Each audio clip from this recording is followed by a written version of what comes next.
ഒരിക്കലൊരു കാക്ക മരക്കൊമ്പിലിരിക്കവേ ദൂരെ ഒരു മുറ്റത്ത് കുടത്തിൽ വെള്ളം കണ്ടു. കുടത്തിൽ വക്കിൽ ചെല്ലവേ കുടിക്കുന്നതിനായി മാർഗമൊന്നും കണ്ടില്ല. കൊച്ചു കൊച്ചു കല്ലുകൾ കൊത്തി കൊത്തി ഇടവേ വെള്ളം പൊങ്ങി വന്നു. കാക്ക വെള്ളം കുടിച്ചു. ബുദ്ധിയുള്ള കാക്ക വെള്ളവും കുടിച്ച് കാക്ക പാടി പറന്നങ്ങ് പോയി. കാക്ക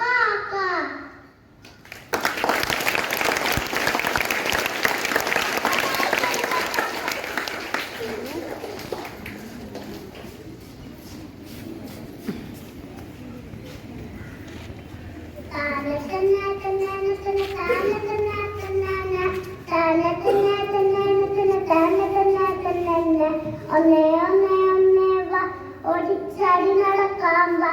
രണ്ടേ രണ്ടേ രണ്ടേ വാ രാജാതിരി പാടാം വാ. മൂന്നേ മൂന്നേ മൂന്നേ വാ മൂളിപ്പാടി നടക്കാം വാ. നാലേ നാലേ നാലേ വാ നാണം കൂടാതാടാം വാ. അഞ്ചേ അഞ്ചേ അഞ്ചേ വാ അയ്യയ്യ പാടാം വാ. അയ്യയ്യ പാടാം വാ.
നമ്മുടെ എന്തോ പറയാ